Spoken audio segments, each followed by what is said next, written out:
This video sponsored by BuyMode. இந்த ஆப்பில் நீங்கள் பர்ச்சேஸ் பண்ணக்கூடிய எல்லா விதமான ப்ராடக்ட்டும் உங்களுக்கு ரொம்ப மலிவான விலையிலே கிடைக்குது. இதில் நிறைய ஆஃபர்ஸ் அண்ட் கூப்பன்ஸ் ப்ரொவைட் பண்ணுறாங்க.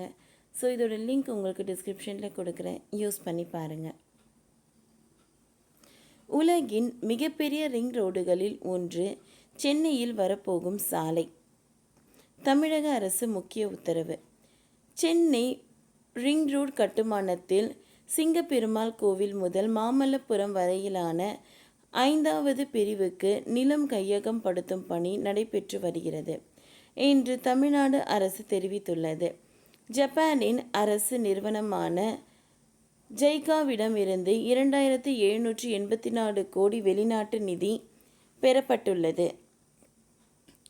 தமிழ்நாடு சாலை மேம்பாட்டுக் கழகம் சென்னை சிங்கப்பெருமாள் கோவிலில் இருந்து பூஞ்சேரி வரையிலான சென்னை ரிங் ரோடு பிரிவு 5க்கும் நிலம் கையகப்படுத்துதல், மறுவாழ்வு மற்றும் மீள்குடியேற்றம் ஆகிய பணிகளை செய்ய ஆலோசகர்கள் நியமிப்பதற்கான டெண்டர்களை வெளியிட்டுள்ளது.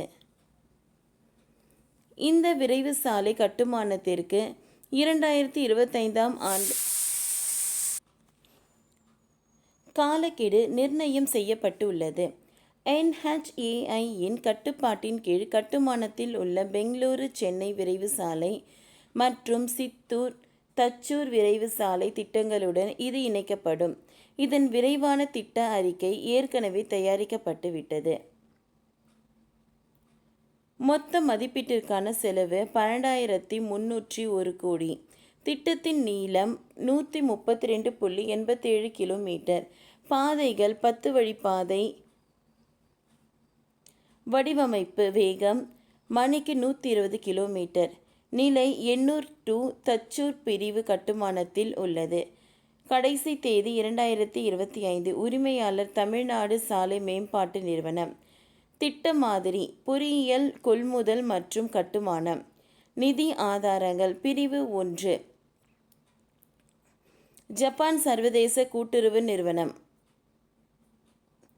எண்ணூர் துறைமுக மாமல்லபுரத்தில் இருந்து 133 கிலோமீட்டர் நீளமுள்ள சென்னை பெரிஃபெரல் ரிங் ரோட்டின் பெரும் பகுதி 2025ஆம் ஆண்டு இறுதிக்குள் முடிக்கப்படும் என்று அறிவிக்கப்பட்டுள்ளது.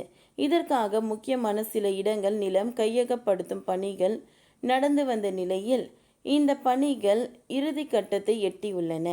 தமிழ்நாடு மாநில நெடுஞ்சாலைத்துறையில் 132 கிலோமீட்டர் தூரத்திற்கு இந்த சாலை கட்டப்பட உள்ளது. சென்னை ரிங் ரோடு என்பது எண்ணூர் துறைமுகம் முதல் மகாபலிபுரத்தை இணைக்கும் வகையில் தமிழ்நாட்டில் 10 வழி அணுகல் கட்டுப்பாட்டு விரைவு சாலையாகும். காட்டுப்பள்ளி வரை இந்த சாலை அமைக்கப்படுகிறது. இத்திட்டத்தை விரைந்து முடிக்க எண்ணூர் காமராஜர் துறைமுகம், காட்டுப்பள்ளி, அதானி, L&T உள்ளிட்ட தனியார் துறைமுக நிறுவனங்கள் தமிழக அரசை வலியுறுத்தின. இந்த சாலை முடிந்தவுடன் சென்னை போக்குவரத்து நெரிசல் மற்றும் காற்று மாசுபாடு கணிசமாக குறையும் என்று எதிர்பார்க்கப்படுகிறது. ஓகே ஃப்ரெண்ட்ஸ், இந்த வீடியோ உங்களுக்கு யூஸ்ஃபுல்லாக இருந்தால் லைக் பண்ணுங்கள், ஷேர் பண்ணுங்கள், சப்ஸ்கிரைப் பண்ணுங்கள். தேங்க்யூ.